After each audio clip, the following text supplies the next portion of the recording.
not a big fan of coddling, so just challenge yourselves as well. Be a part of the solution.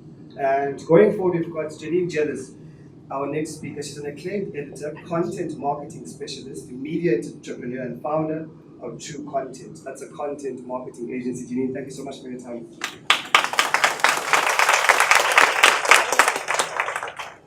Okay. Thank you, technology. Apologies. Good morning, everyone. Good morning. How are you guys doing? Good. It is very early for a non-morning person like myself. Like if this were 5 in the afternoon, we'd be here, guys. We'd be ready. So I don't even think I should be speaking because I think Pooh did such a great job in summarizing my entire presentation. So there's that. My presentation to you today, I call it Dispatches from the Pink Ghetto. Does anyone know what that term Pink Ghetto stands for? No. So the Pink Ghetto is actually a thing. I speak about it all the time and I thought that everyone knew what it meant. But it's what people refer to those jobs that are reserved for women. You know, the stereotypes around women are good at X, women are good at communicating, women are good at nurturing. So in any, you can still incorporate organizations as well. Your chief financial officer will be a man, your chief executive officer will be a man, and then your head of communications will be a woman, your head of people management will be a woman. So even within the Pink Ghetto, I think I'm from like the pink slums within the ghetto. Because for most of my career, I was in women's media. So a little bit about myself. I'm one of those people who I don't like giving motivational talks because 9 times out of 10 I need the motivation. I also don't like to speak about success because I think success is a very individualized journey. But I think I've had an interesting journey. So I like to speak about the lessons that I've accumulated through the years. I'm from any Gectonians in the house. Yes, Cape Town, yes. I'm from Hanover Park, which is a township on the Cape Flats. Hanover Park. Hanover Park is known in the public sphere for 2 things: Benny McCarthy and gangsterism. So I'm a first generation. I'm the first one in my family who went to university, and obviously I didn't listen to anyone when they said, but you have all A's in matric, you should then be a lawyer or you should do a BCom. No, I went and became a journalist. Because I've always been fueled by truth, or so I thought. So I found myself in women's media at a very special time when people were transitioning into the digital space. I started at Fair Lady magazine when I was all of 20. Very awkward for everybody when I'd have to interview grown women about their successes and failures and they're like, but you're my child's age. I then went on to Al Magazine. I've been basically everywhere. Al Magazine, True Love. Eventually I was editor-in-chief at 17. 17 Magazine closed about 4 or 5 years ago, and then I pivoted to digital as everyone does these days. It's the same thing. I then worked in advertising. I headed the Consumer Interaction Center at Coca-Cola, which is a first on the continent project where they basically have combined their service offering around social media and call center into one space. That was a wild ride. And then this year I've decided why not be an entrepreneur. It's not something that I've ever seen for myself, but yeah, I am. So I run a content marketing agency called True Content, and basically we provide solutions around long-form content, short-form content, and social media for corporates. I wouldn't mention some of them, they're also in the financial services sector. We are in the Sunland building, so I won't be too spicy. So my presentation is basically around the 10 lessons that I've learned being a woman of color in spaces that definitely weren't designed for me or by me. Whenever I talk about my journey or when I meet people and they know my background and they're like, oh, you worked in women's magazines, and the first thing people always ask me is, what is it like working with women? So if I look at my 12-year career, 8 years of the 12 years spent around women. 70% of the office is usually women, and then you have like the fashion designer who's a man, or I mean the fashion editor is a man, or the designer is a man, and the rest is just women everywhere. And people always come to me with these assumptions about working with women. So they won't ask, what is it like working with women? Did you have a great experience? It's, what is it like working with women? How did you deal with all the bitchiness? So you're coming to me with all these assumptions. And I just found it so interesting because the last 4 years of my career, when I worked in mixed gender spaces, or rather male-dominated spaces, I can tell you I dealt with more undermining, more gossip, more backstabbing than at any other time in my career. So no, I don't think it's a negative to work around women. Okay, you can't see that slide, but it's basically the definition of the pink ghetto. It's a term that was actually coined in 1983 to speak to this idea that women get siloed into these spaces where you rely on your nurturing qualities or your communication qualities, and those things are never seen as strengths in being a CEO or in being a CFO. And then along with being in the pink ghetto, I don't know if any of you know the stats around how women and men get paid in South Africa.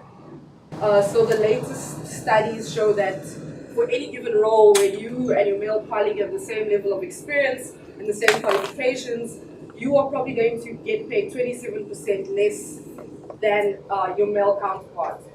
And that is also part of the pink ghetto. We usually are underpaid, overworked, and stressed out. So these are just some of the lessons from my years of experience. My number one lesson is being obsessed with your why. So in being from the pink ghetto or the pink slums where I'm from, I didn't get paid very much, guys. Let's be honest. It was a glamorous job, it was fantastic, it was phenomenal. But women's media, anything that women consumed, is extremely, Agatima Tashe going, yes, is extremely disrespected. Even though I was running a team of 14 people, I had a massive budget, I was dealing with all these things, I'd walk into meetings and people would tell me, oh, all you know is Justin Bieber and makeup.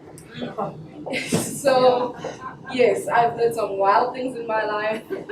It will all be in my book one day. So number one is being obsessed with your why. Generally, as I said, you're not going to get paid the same as your male counterparts, and you're definitely not going to get the same respect as your male counterpart. So what drives what you do? What is the why behind the what? I'm obsessed with that. And I think I was very fortunate in working in women's media that I found my why very early on. I'm obsessed with women. I'm obsessed with telling women's stories. I'm obsessed with amplifying women's stories. Who says she's a woman enabler? I'm a woman amplifier. I want women's stories to be told and at the forefront. If you just look at the breakdown of South Africa, we're the majority, guys. We should actually be running everything. And I want to empower young women, and I want young women to understand what their role is in South Africa. So that is my obsession, my why. My why wakes me up in the morning when I don't want to wake up. As I said, now I'm an entrepreneur. I've bootstrapped my business. I've burned through my savings. I've slashed my salary to smithereens. Right now, the light just went on my car, guys. I don't know what light is. So it's definitely not money that's driving me to do this. It's the why. It's the fact that, I have interns who work for me and I'm helping them become better writers, better content producers, so that they can go out there and one day give me a job when everything fails. So people also always ask me, how do you find your purpose? If you are in a position where you're not surrounded by the people you want to be surrounded by, or you're not in a position that you are passionate about. Finding your purpose is really about understanding yourself.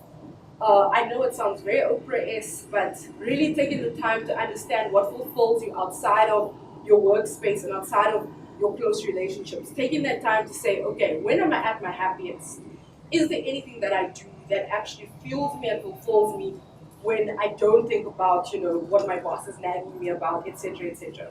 If we were to say money were no object, if you were to win that 50 million jackpot, and I just read a headline that they give trauma counseling now if you win the lotto. If you were to win that lotto and money were no object, what is the one thing that you would still go back and do? Because I know for myself, even if I were to win the lotto tomorrow and I never had to work a day in my life, I'd still go and do branded content because I'm such a big nerd. Because that's what I love doing. That's what fuels me. I'm obsessed with my why. This really didn't read well, did it? The second point is excellence pays. So I'm a big Oprah fan. Any Oprah fans here? And Oprah has a saying where she says excellence is the best deterrent to racism and sexism. And I don't always agree with that because South Africa. But being excellent is literally the only thing that you can control. When people are saying everything, all these bad things about you, when you're in those meetings being undermined, when people are interrupting you and speaking over you, your output speaks for itself. So this is something that I always instill in the young people that I work with. It's laying your foundation. So in my 12 years being in media, I have had the highest of highs and the lowest of lows. I've been dragged through bushes backwards. I've been, awarded things. I've had money, I've had no money. But the only thing that stands me in this space is this excellence. It's knowing that people can say what they want to, but when someone needs something written, they're going to call me because they know the foundation is laid. That is something that I drill into kids. Even if it means you need to learn how to spell, you need to be excellent. The foundation needs to be unshakable. But there is a caveat. Excellence pays slowly. So we are in an instant culture. We are in a place where the likes are there, the validation is there. People should have made it by 25. But that's how young people feel these days. You should have it all figured out by 26. You should have, creative genius at the end of your name at 27, and then by 30 you're over it. You're dead, you're buried. I'm a veteran apparently. So this is something that I also like to instill is if you want a career that has longevity, understand the long game. Excellence pays, but excellence pays slowly. There will always be someone who is hot for the minute. Cool kids are cool kids for every generation. But the ones who last, the ones whose craft pays the bills 10, 20, 30, 40, 50 years later are the ones who have laid the foundation. So it's not going to be a case of, I'm an it girl and I'm going to be on the cover of every magazine and I'm slaying, I'm just, yes.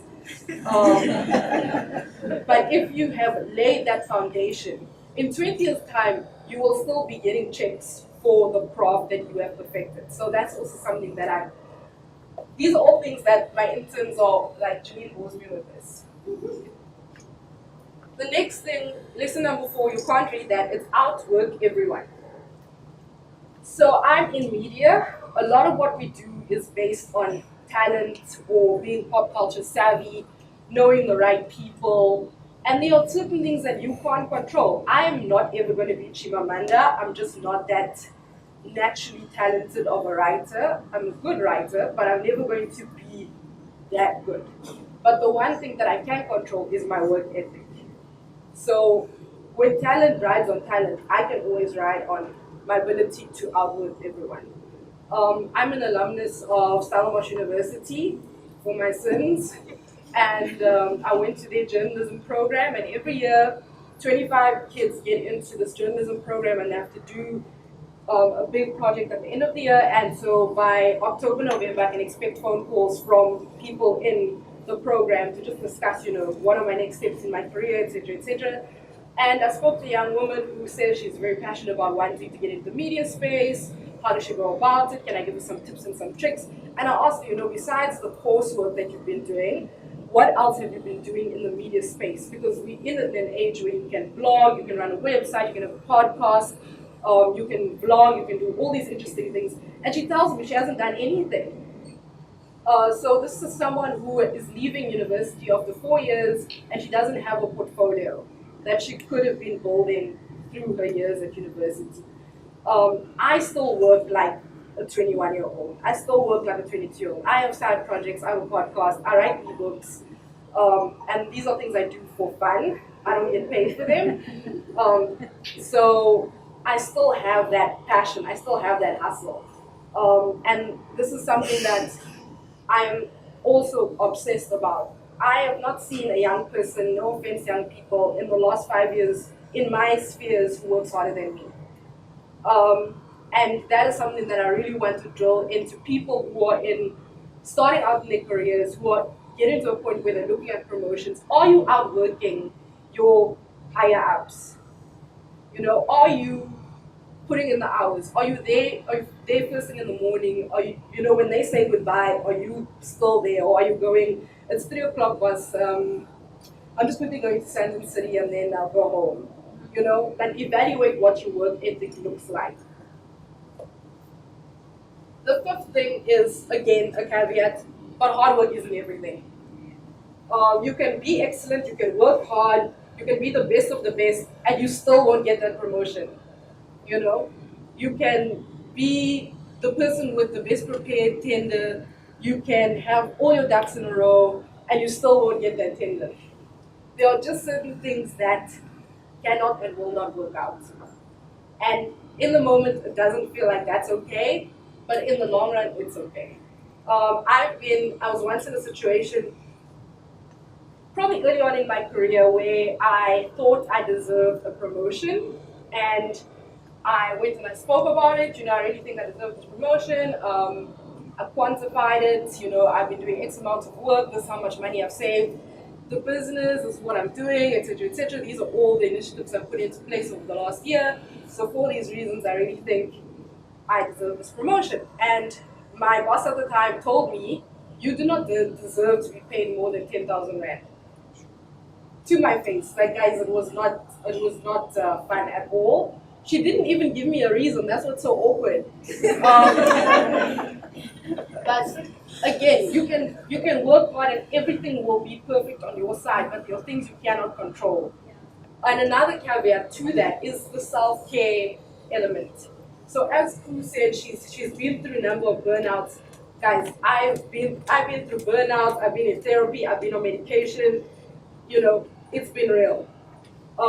Taking care of yourself is so important, especially if you are in a creative environment, because you put so much of yourself into what it is that you do. So you need to find the time to also fuel yourself and find inspiration for you to continue to create. Whatever that self-care is for you, you need to really think about it and find it. For me, yes, I go to therapy. I love it. It's one of those things that will never come off my budget. So I pay someone to literally sit there and listen to me rant for an hour. It's absolutely amazing. And sleep as well. Like, I also don't subscribe to the, you sleep, I grind mentality. I think sleep is very important. Get your sleep, get your rest, drink your water, eat your vegetables, take your medication if you need to. This is presentation. The sixth thing is to amplify each other. It's free. This thing of being competitive in a workspace is not cool. It's not on. Yes, we all want to compete to be the best, but if you are, puller down syndrome, and if you are not supporting each other, nobody else is here for you. That is the trick, If you as women or you as women of color in a space do not have each other's backs, nobody else has your back. So one of my favorite stories about amplification, I don't know if you guys remember the story. It came out actually last year. The women in the Obama White House had this trick that they came up with. Whenever they were in meetings, obviously you're in meetings and men will generally interrupt you or just restate your idea and then take credit for it. And these women decided, we are enough of this, we are actually going to do something about it. And what they started doing is, when a woman was interrupted in the meeting, the next woman would be like, "Hey, Kate, that was a great point, can you please make it again?" Would amplify the woman's voice, or would restate the woman's point and give her credit for a point. I love that trick. I think we should, guys, make notes of this. I think that's something we should all be doing, because being interrupted in meetings happens all the time. As I said, I spent most of my career in women's media, and it was generally a civilized environment. You'd sit in boardrooms and you'd brainstorm, or you'd do pitches or whatever it is, and everyone would just kumbaya, and it was just fantastic. Everyone heard each other out. And the first time I sat in a boardroom with mostly men and I was spoken over, like, I was so taken aback that I actually put my hand up and I told this guy to stop. I haven't finished my point.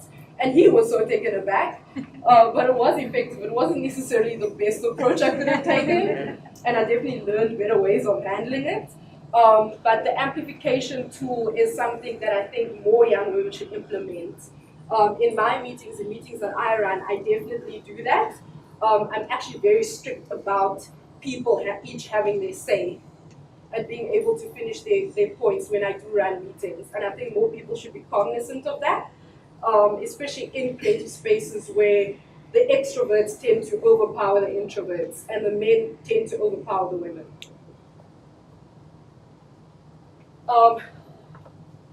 Who spoke very passionately about mentorship? I mentor a few young women, and I do have some mentors myself. But I think something that we also overlook is advocates. So this next point is number 7, nurture your advocates. So I think a lot of times we think about the relationships that we have as either, it needs to be a mentorship, I need to see this person once a week, we need to sit down and have a coffee, and we need to discuss these things. But there are also other people in your life who you can cultivate and create advocacy around what it is that you do. And I like the idea of advocacy, in partnership with mentorship, because these are people you can call on. Just let them know how you're doing, find out how they're doing. It's a much more egalitarian process where you can build a relationship with another person in your profession. Ensure they're always aware of where you are. Your advocates are the people who will hype you up behind your back when you need it the most. When you need that introduction, when you don't know what the next step is, find the people who will advocate for you. It doesn't need to be a strict mentorship relationship where you need to see each other, but just nurture those people. It's always running in the background. Those few people who you guys have you see eye to eye. The person understands your mission and they understand your vision. Number 8 is stand up for yourself. So another quote that I live by is Zora Neale Hurston, the American novelist. She said, if you don't speak up, they will kill you and say that you enjoyed it. I refuse for people to lay my corpse down and be like, but she liked it. No, this doesn't mean complaining nonstop. It means just speaking up for yourself when you need that kind of, when you need that backing. Be your own advocate. Stand up for yourself. I see way too many young women allowing themselves to be walked over. And again, what Koo said is the being apologetic at all times. It's the, I'm sorry, but, I'm sorry, I have a point. No. Back yourself at all times. And that also is part of the being prepared point that Koo had made earlier. Stand up for yourself. Do not be a doormat. If you're a hard worker, if you are someone who strives for excellence, I've seen it happen way too many times where the young woman who is the hard worker becomes the mule for the entire team. They carry the workload. Do not ever become the mule. Stand up for yourself, guys. Like, be that person. And I'm not saying be a bitch. No one needs to be a bitch. Just be that person who has, these are my boundaries. This is what I will and will not do. So whoever has worked with me in an office knows there are certain things that I do and I don't do. And because I'm one of those people who can make light of things, one of the things I don't do is I don't do domestic work at the office. People know this. I don't clean up. I don't make coffee and tea. I don't do any of those things because it just is too soon, guys, Yeah. It's just way too soon. I'm just not in that position where I feel it's appropriate for me to be doing domestic work at the office.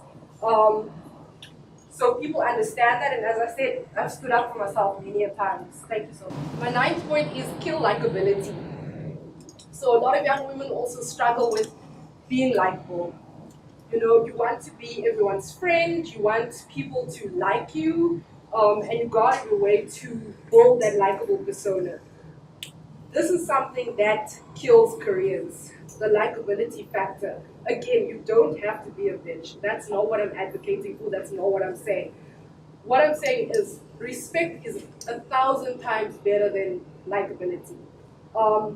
One of my personal mentors is Kwezi Magwaza. She was the editor of 17 before me, and when I took over the position, one of the things she said to me was, do not ever eat lunch with your team. And I was like, what do you mean, and she said, no, don't do that.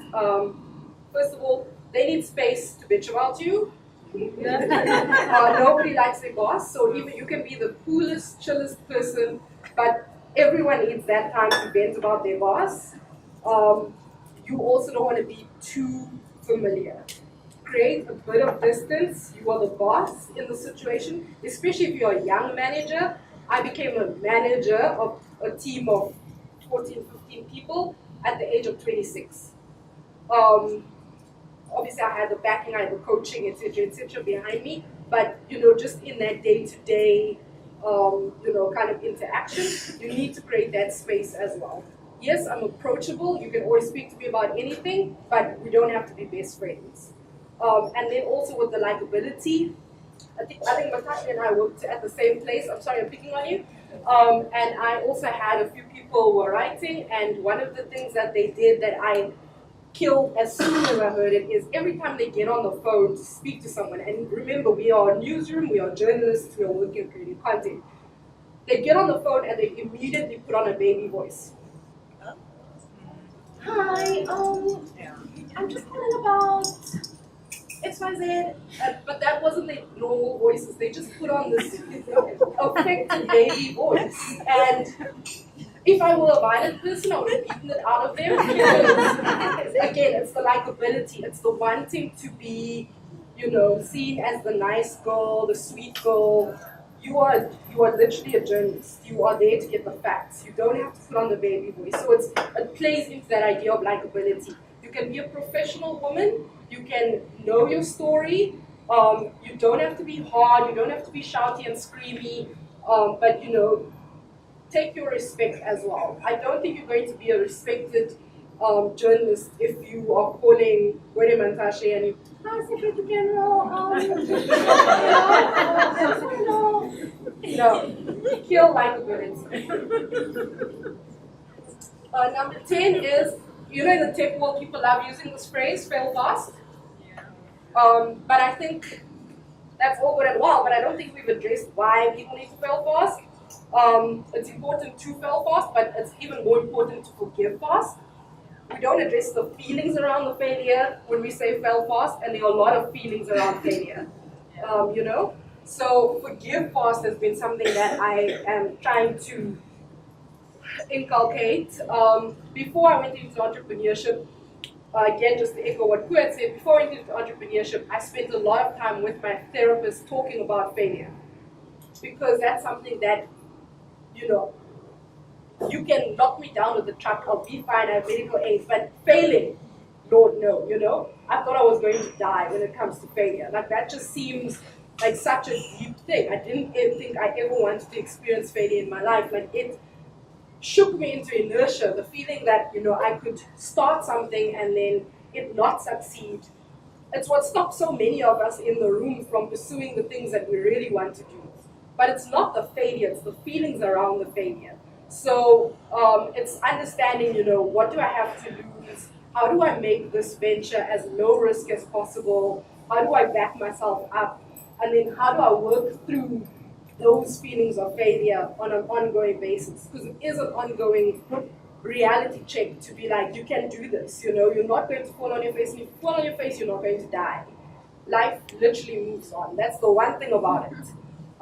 So forgiving fast, forgiving yourself, taking those moments to mourn the failures and pushing it aside and keeping yourself moving is so essential, because so many of us get either frozen into not doing because we're scared of failure, or once we failed, we just cannot pick ourselves up.